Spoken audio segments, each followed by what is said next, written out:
If you are dealing with elbow pain, whether that is inner or outer elbow pain, and you tried stretching, massaging that area, but nothing helped, then listen. Elbow pain isn't random. It usually comes down to two limitations: a pronation deficit or a supination deficit. So our ability to flatten out the hand and rotate the palm up to the ceiling. And knowing the difference is key to fixing it fast. If you get the diagnosis wrong, you might pick the wrong drill and pain won't go away. So if you're dealing with supination pain, usually the pain is on the outside of the elbow. If you're dealing with pronation pain, the pain is usually on the inside of the elbow. Both are linked to how the elbow moves and how the forearm rotates.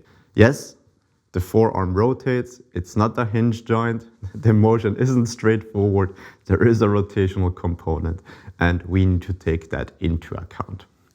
Outer elbow pain is often aggravated by pull-ups or curls, and reason for that is a loss of supination. So our ability to rotate the palm of the hand to the ceiling.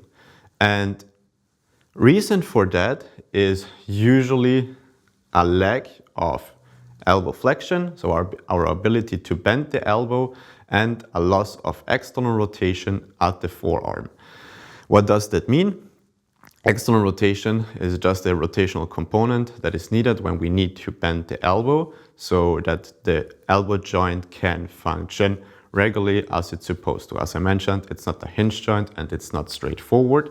And when there is a loss of external rotation at the forearm gets jammed into the humerus, so the upper arm bone, and that creates compression at the back of the elbow and at the side. And to solve this issue, we need to close that gap, so we release the compression, and here are my two favorite exercises to tackle that specific issue.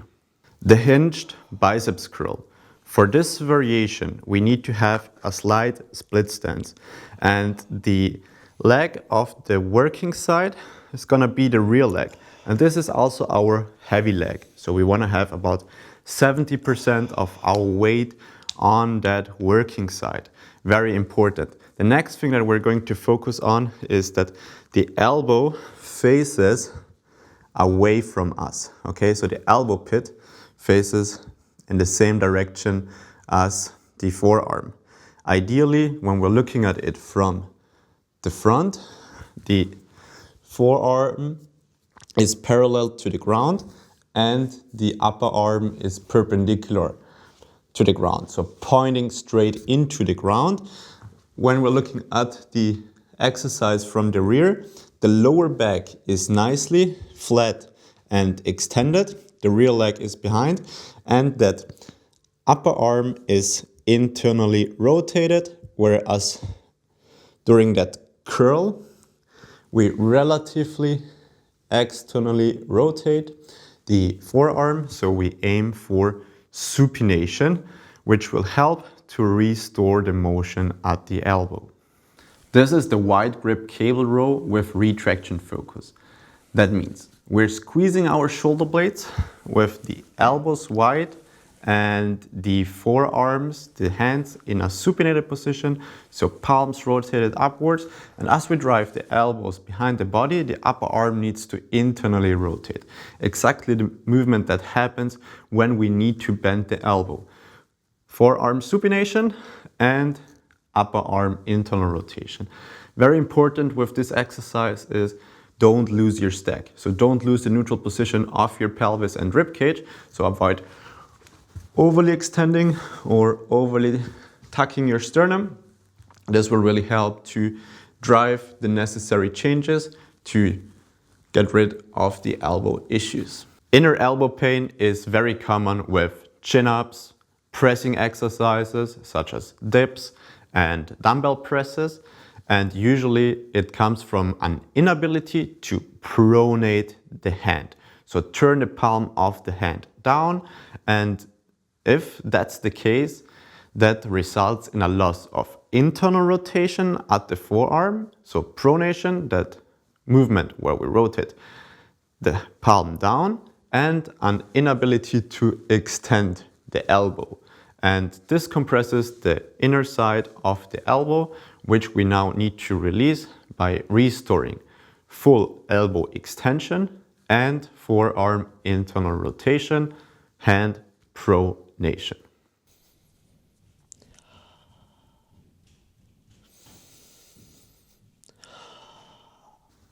The side plank. For this exercise, we're putting a pronation focus on that lower hand here. That means the goal here is to flatten out that hand. So if we have like a raised hand that creates like a big hole in between the wrist and the ground, we probably need something like a towel that we can put nicely under the ball of the thumb. So we can pretend there is something underneath and really smash that forearm into the ground and aiming for max pronation.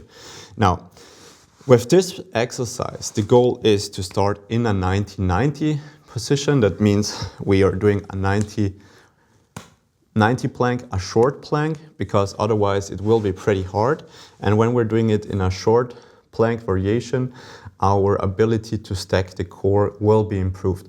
What is a stack core? Just a neutral position of the rib cage and the pelvis, which is needed for this exercise.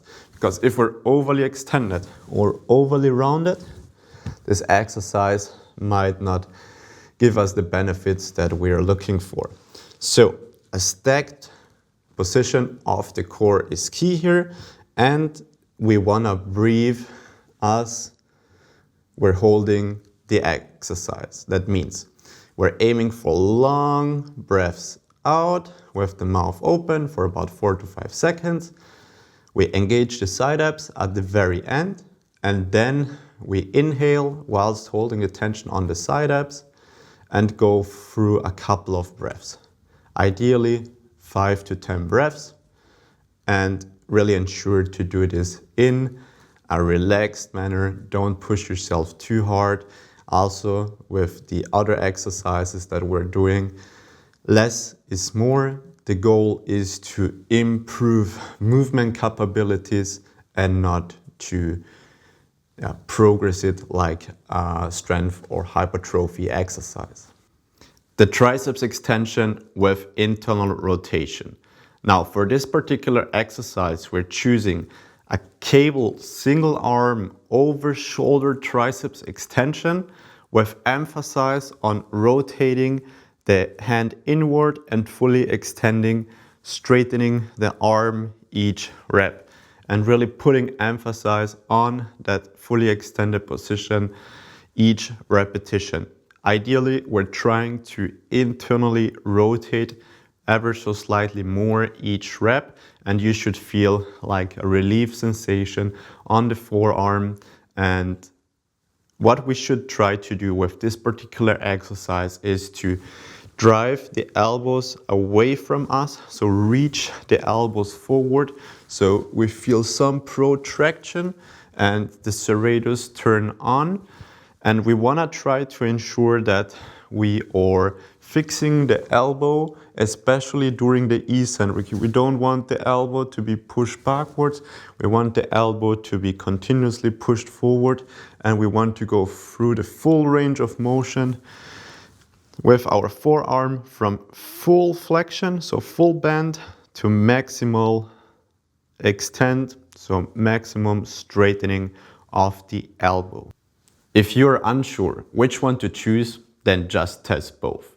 See which one improves the limitation right away or fixes pain instantly.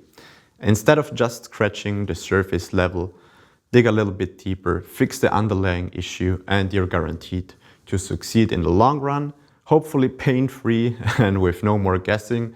But if you're still not sure how to fix your elbow pain or just need some guidance, then reach out and apply for my online coaching. If you haven't done yet, please subscribe, like, and share this video, and see you in the next one.